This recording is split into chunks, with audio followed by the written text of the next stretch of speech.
John Batchelor. This is the John Batchelor Show. Malcolm Hoenlein, Conference of Presidents, continues with me, and we go again to Israel, and we welcome IDF spokesperson, Lieutenant Colonel Avital Leibovich. Avital Leibovich is here to report what we know so far of the attacks in these last hours in the Negev and the response by the IDF, and a very much of a moving story.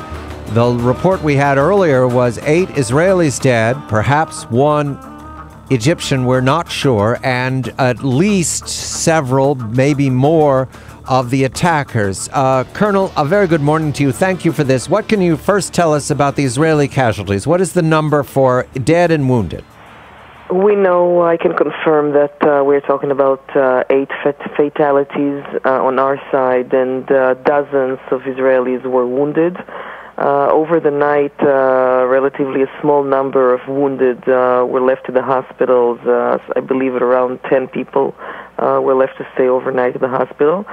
And I think this marks one of the most tragic days we had here in Israel in a very long time, because the last time we faced such a multi-layered combined attack against Israelis was years and years ago. Colonel Leibovich, this is Malcolm. And first of all, thank you. And I know this has been a tough 24 hours for you, and that you got up and did this in the morning is especially important. But our audience, as you know, is very concerned and devoted to support for Israel. And they see this report, and it's very hard for them to understand. What's the motivation? What was the objective? Was it to kidnap again? Was it just to carry out as many murders as possible? And did any group take credit or assume credit for it? We had prior intelligence information about an intent of kidnapping either an Israeli civilian or an Israeli soldier for quite some time now. This means that we had to raise the alert in the southern region for the past couple of months. Having said that, the distance between Eilat and Gaza is 280 kilometers, which means that obviously you cannot put a soldier on every meter on the ground. But we did raise the alert, and we were aware of the situation.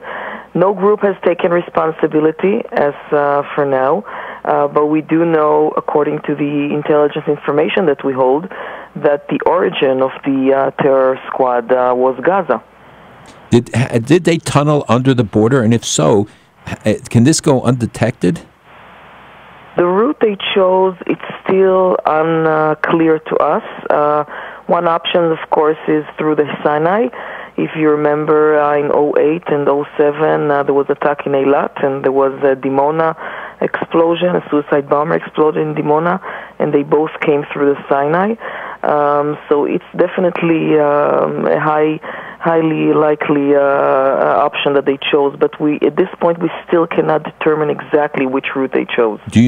Are all the terrorists now captured or killed? We have killed, I have to say, with really brave action here by our soldiers. We have killed 6 of the terrorists yesterday when we had exchange of fire with them.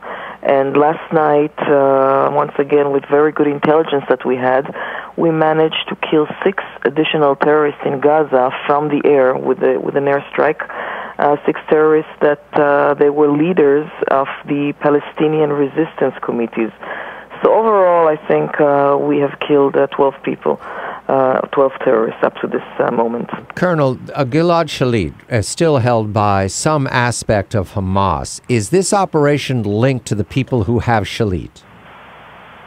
I do not like to get into some kind of intelligence behind the operation. Naturally, Gaza is a hub of terror. There are many different groups, terror groups there. Some of them are even competing with each other, trying to carry out more terror attacks against Israelis. However, we'll get... Colonel, are you there? All right, Malcolm, the communication broke off, so we'll continue. I point to the Gilad Shalit capture because it's so similar to the same MO of what we see here. Under the tunnel, looking to abduct in order to have what you'd have to say is leverage over the Israeli government, challenging Netanyahu, obliging him to make concessions or in some way provoke a breakdown in conversations or negotiations along the border region. But Malcolm, it is a long way from Gaza to Eilat, and you're traveling in open territory on very few roads. So your transportation system, this isn't a couple of guys hitchhiking or hiking the whole way. We're talking about an apparatus that must deliver killers with their weapons and hope to extract them. I mean, they didn't go, this isn't a one-way operation. They were planning to come back in and disappear into the Sinai. So that means that if they're 15 or 18, we're talking about dozens or hundreds of people having a participation in this.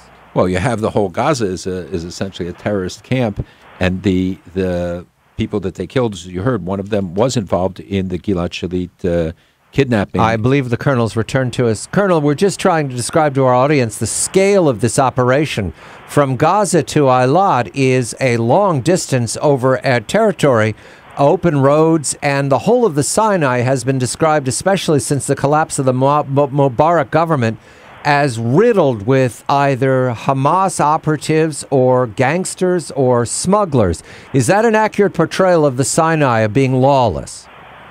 I would say that it is an overall unstable area in the past couple of months, and of course one of our deepest concerns as a military is the fact that some extreme fragments will try to make use of this unstable situation and strengthen themselves, for instance, by smuggling more weapons for their own needs and training their own people in other countries, remote countries in the Middle East.